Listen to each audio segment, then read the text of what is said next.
The private dining room at Luminaire was perfect. Crystal chandeliers cast warm light over the tables, and through the floor-to-ceiling windows, the city skyline glittered like scattered diamonds.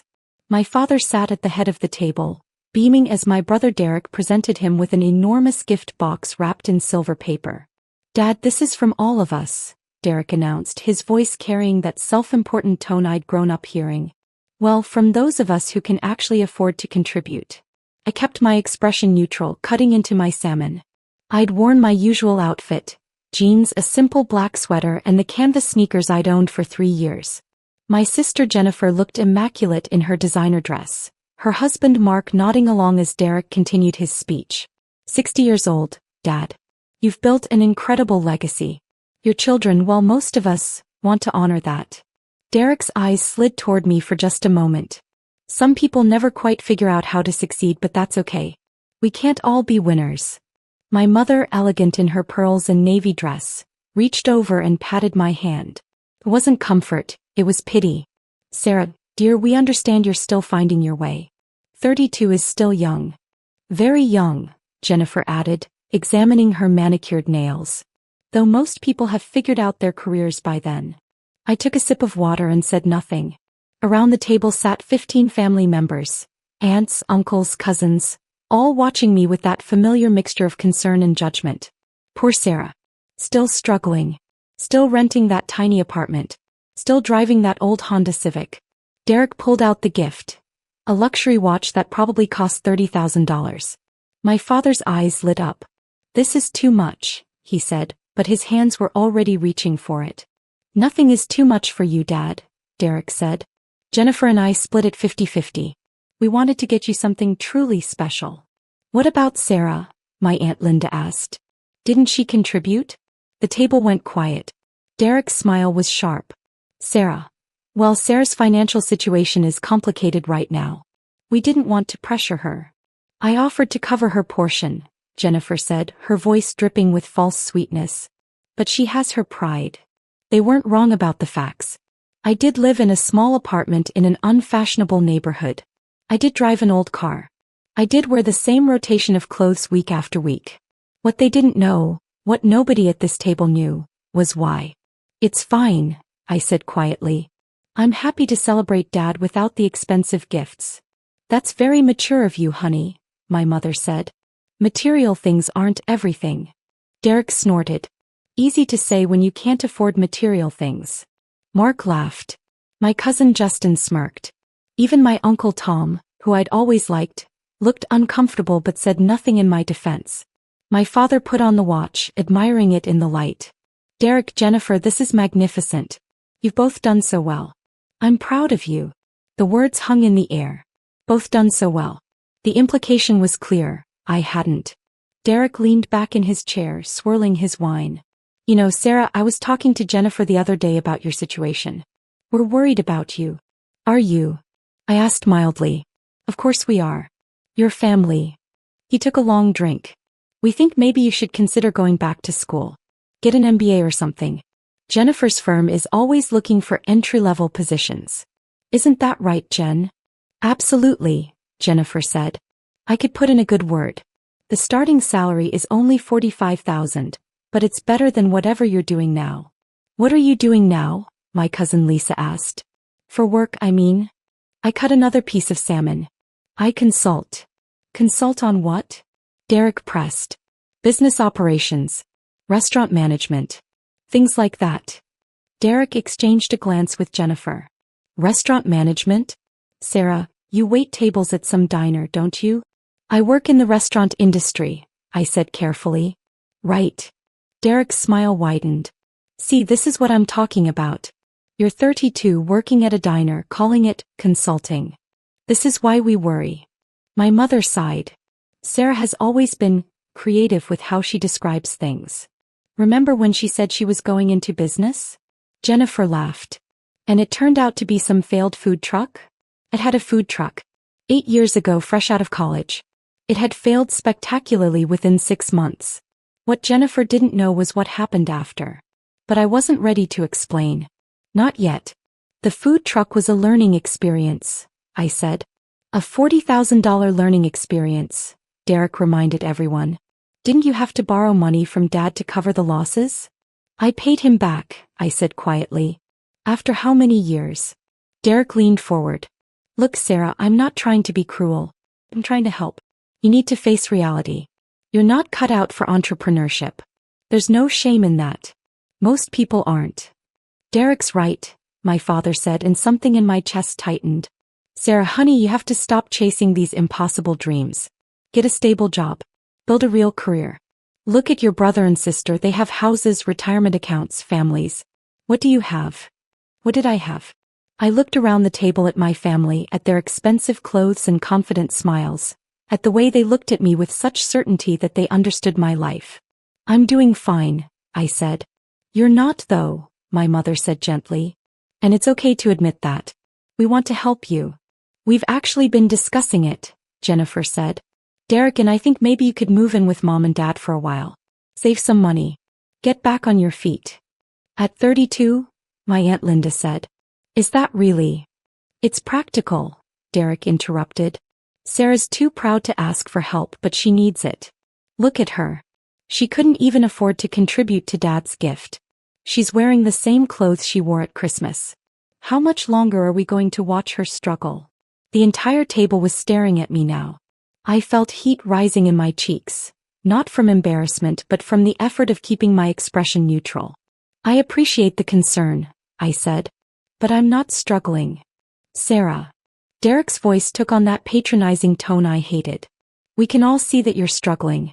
There's no point in pretending anymore. I'm not pretending. Then where's your contribution to Dad's gift? He spread his hands. If you're doing so well, why couldn't you afford to chip in? The whole table waited.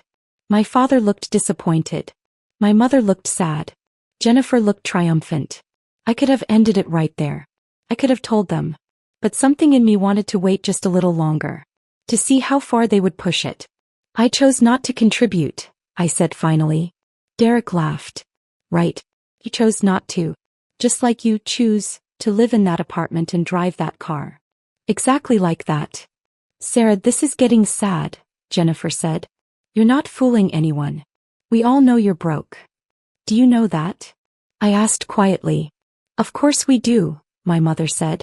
Sweetheart, there's no shame in it. The economy is hard. Not everyone can. She was interrupted by the restaurant manager approaching our table. I recognized Thomas immediately. I'd hired him personally 3 years ago. He was carrying a leather portfolio and walking straight toward me. Ms. Anderson, he said, his voice professional. I apologize for interrupting your dinner, but you asked me to bring these contracts by 7 o'clock. The table went silent. Thomas placed the portfolio in front of me. These are the renovation contracts for the expansion. The construction company needs your signature by tomorrow morning to keep the timeline on track. I've also included the quarterly reports you requested for all 6 locations. I felt every eye at the table on me as I opened the portfolio. The first page showed the Luminaire logo, the same logo that was printed on every menu, every napkin, every wine glass in this restaurant. Thank you, Thomas, I said calmly. The numbers look good. Is the Seattle location on track to open in May? Yes, ma'am. Permits came through last week. We're projecting a soft open by May 15th, full opening by June 1st. Excellent. I pulled out a pen and began signing where he'd marked. And the Dallas property? Did we close on that? Closed yesterday. The previous owners accepted your offer of $8.2 million. Renovations begin next month. I signed the last page and handed the portfolio back. Perfect. Let's schedule a call with the Seattle team for Monday morning. 9 o'clock my time. I'll set it up. Enjoy the rest of your evening, Miss Anderson. Thomas nodded politely to the table. And happy birthday, sir, he said to my father before walking away. The silence that followed was deafening. Derek's face had gone pale. Jennifer's mouth was hanging open. My mother's hand was frozen halfway to her wine glass. What? My father started, then stopped. What was that? I set down my pen and took a sip of water. Those were contracts for my restaurant chain. We're expanding to Seattle and Dallas. Your restaurant chain, Derek repeated slowly. You own Luminaire? I own 6 Luminaires, I corrected. This one, obviously. plus locations in Boston, Chicago, Miami, San Diego, and Portland. Seattle will be number 7. Dallas number 8. Jennifer found her voice. That's not possible.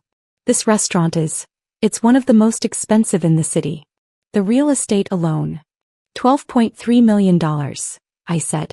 That's what I paid for this building 4 years ago. The renovations cost another $3.7 million. But it's been profitable since month 3. My Aunt Linda was staring at me like I'd grown a second head. Sarah, are you saying you're wealthy? I'm saying I own a successful restaurant chain, yes. How successful? My father asked quietly. I pulled out my phone and opened my banking app. I turned the screen toward them. The company did $47 million in revenue last year.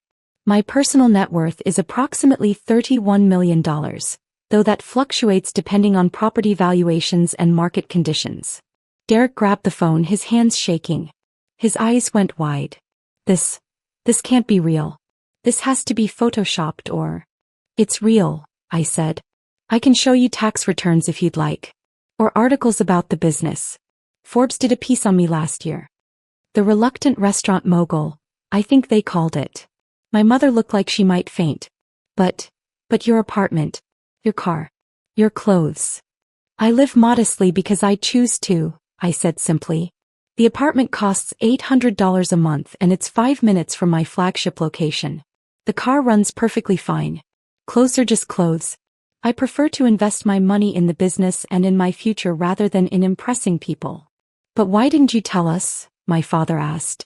Why let us think you were struggling? I looked around the table at the stunned faces. When did any of you ask? When did any of you show any interest in my life beyond making assumptions? That's not fair, Derek said, but his voice was weak. We tried to help you. You tried to fix what you assumed was broken, I corrected. Without ever asking if I needed fixing. Jennifer's face was red. You let us believe you were poor. You sat there while you what? I asked. Insulted me? Mocked me? Offered me entry-level jobs? I didn't let you believe anything. You chose to believe it based on my clothing and my car. You never once asked about my life. You just assumed. The food truck, my mother whispered. You said it failed. It did fail, I confirmed. I lost $40,000 in 6 months. And then I learned from those mistakes. I took a job as a line cook at a restaurant downtown. Worked my way up to sous chef, then head chef, then kitchen manager. I learned every aspect of the business from the ground up. After 3 years, I had enough saved to lease a small space in a bad neighborhood. I called it Luminaire. That was 8 years ago, my father said, doing the math. 8 years ago this month, I agreed. The first location almost failed too. I worked 18-hour days, 7 days a week. I slept on a cot in the office. I ate the food that would have been thrown away. But I made it work. And then I made it profitable. And then I expanded. Derek's face was white. The gift. You could have. Why didn't you contribute to Dad's gift? I looked at my brother. Really looked at him. Because you didn't ask me to. You announced at Thanksgiving that Jennifer and you were handling it. You specifically said, "Don't worry, Sarah, we know you can't afford it." Remember. He did remember. I could see it in his face. I was respecting your wishes, I continued. You wanted to do something special for Dad, just the two of you. I wasn't going to force my way in. But we thought. You thought I was too broke to contribute. I know what you thought. The question is, why did you think that? I looked around the table. Why did all of you assume the worst? Why was it easier to believe I was failing than to consider that maybe I was succeeding quietly? You live in a tiny apartment, Jennifer said weakly. You drive a 2015 Honda. And that automatically means I'm poor? I asked. I also own this building, the one your apartment is in, Jennifer. Did you know that? I bought the whole complex 2 years ago as an investment property. You're my tenant. Jennifer's face went from red to white. The Riverside Apartments? You own that. I own a lot of things, I said. The question is why none of you ever thought to look beyond surface appearances. My father removed the watch Derek had given him. His hands were shaking slightly. Sarah, I don't know what to say. You don't have to say anything, Dad. I'm not angry. I'm just tired. I set down my napkin. I'm tired of being the family disappointment. I'm tired of being the cautionary tale. I'm tired of being offered entry-level positions like they're acts of charity. We were trying to help, my mother said, tears in her eyes. Were you? Or were you trying to make yourselves feel better? I asked gently. Every time you offered to help me, you got to feel generous and successful. Every time you talked about my struggles, you got to feel better about your own choices. I was useful to you as a failure. That's not true, Derek protested. Isn't it? I looked at him. How many times did you mention my situation to make yourself look better? How many dinner conversations started with concern for poor Sarah and ended with everyone praising you for your success? Derek said nothing. I stood up, pulling my purse over my shoulder. I'm going to go. I have an early meeting with the Seattle contractors tomorrow. Wait, my father said.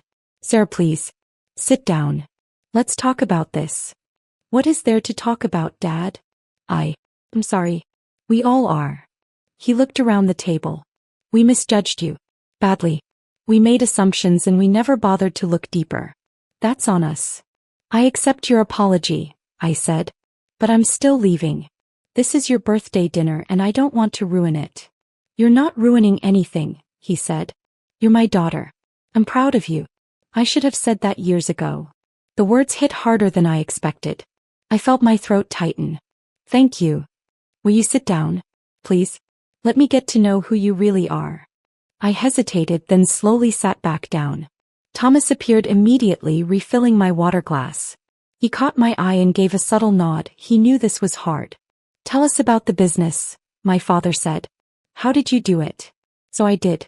I told them about those first brutal months in the tiny restaurant, about burning through my savings, about the night I almost gave up. I told them about the breakthrough, a food critic who happened to stop by and wrote a rave review. About the slow build of customers, of reputation, of success.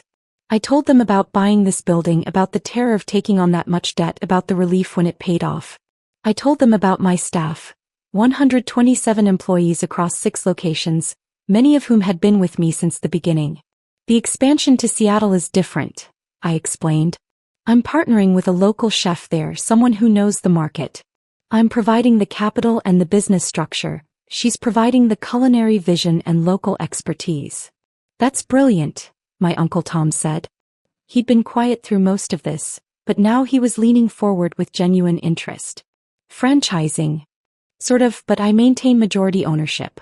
I've learned that the key is finding the right people and giving them room to create while maintaining quality standards. And Dallas? Jennifer asked. Her voice was small. Pure expansion. We'll replicate the model that works here, adjust for local tastes. The Dallas market is underserved in upscale casual dining. The numbers made sense. Derek cleared his throat. Sarah, I need to apologize. What I said earlier about you not being cut out for entrepreneurship. I was wrong. I was completely wrong. You were making assumptions based on incomplete information, I said. We all do it sometimes. No, he insisted. It was more than that. I think I was jealous. Even when I thought you had nothing, there was something about you that made me uncomfortable. The way you never seemed to care what we thought. The way you just quietly did your own thing. And now I know why. You were building an empire while I was busy judging you. I wasn't trying to build an empire, I said honestly. I was just trying to make something that worked. Something that was mine. The rest just happened. My mother reached across the table and took my hand. I'm sorry too, sweetheart. I should have asked more questions. I should have been curious about your life instead of worried about it. You were being a mother, I said. You were worried because that's what mothers do. No, she said firmly. I was being judgmental. There's a difference. And I'm sorry. Around the table, similar apologies flowed. My Aunt Linda, my cousin Justin, Mark, Lisa, everyone who had watched me be mocked and said nothing or worse joined in. The words were good to hear, but they didn't change what had happened. When the apologies finally stopped, my father raised his wine glass. To Sarah, he said, who accomplished more than any of us knew and did it with more grace than we deserved. The glasses clinked. I smiled, but part of me was still processing everything. Years of being dismissed, of being pitted, of being the family failure. It didn't disappear in one dinner. Dad, I said quietly. I actually did get you a gift. His eyebrows rose. You did. I pulled an envelope from my purse. This restaurant, Luminaire, it was your favorite. You used to take Mom here for anniversaries, remember? Before I bought it. You said the view was the best in the city. I remember, he said softly. I bought this building partly because of those memories. Because I wanted to create that same feeling for other people. Special occasions, celebrations, moments that matter. I handed him the envelope. I want you to have it. He opened it slowly. Inside was a deed. His hands shook as he read it. Sarah, this is 20% ownership of Luminaire, I said. This location specifically. It's worth about $3.2 million. Considering you lent me $40,000 8 years ago for the food truck, and I paid you back $42,000, I figure I still owe you some interest. My father's eyes filled with tears. Sarah, I can't accept this. You can and you will, I said firmly. You're retiring next year, right? This gives you quarterly dividend payments. Nothing huge but enough for nice dinners out. More importantly, it means you're part of something I built. Something I'm proud of. He stood up and walked around the table. Then he pulled me into a hug. A real one, not the awkward side hugs we usually did at family gatherings. I'm so proud of you, he whispered. I'm sorry I didn't say it before. I'm sorry I didn't see you. It's okay, Dad. It's not. But I'll do better. I promise. When he finally let go, he was wiping his eyes. My mother was crying too. Even Derek looked emotional. This is the best birthday gift I've ever received, my father said, holding up the deed. Not because of the money. Because of what it means. Because my daughter built something extraordinary and chose to share it with me. Jennifer cleared her throat. Sarah, about the Riverside apartments. I turned to her. What about them? Are you going to? Is my rent going to? I almost laughed. Jennifer, you've been a model tenant for 2 years. Your rent is exactly what it should be. I'm not going to change anything. But I said. You said things based on false assumptions, I interrupted. We all did. Let's move forward, not backward. She nodded, relief evident on her face. The dinner continued, but everything had shifted. Now my family asked questions. Real questions about my business, my plans, my life. They listened to my answers. They asked follow-ups. They treated me like someone worth taking seriously. It was strange and good and a little bit sad because it showed me what I'd been missing all these years. As dessert was being served, a chocolate torte that my pastry chef Maria had created especially for tonight, my father stood again. I want to say something, he announced. Tonight was supposed to be about me turning 60. But I think it's really about learning that we never stop growing, never stop learning about the people we love. I thought I knew my children. I was wrong. Sarah, you've taught me that success isn't always loud. Sometimes it's quiet and steady and built one day at a time. He raised his glass again. To Sarah. To building something real. And to second chances to get it right. Everyone drank. I felt tears prickle my eyes, but I blinked them back. When the dinner finally ended, people lingered, asking more questions about the business. My Aunt Linda wanted to know about my Seattle partnership. My cousin Justin asked about my investment strategy.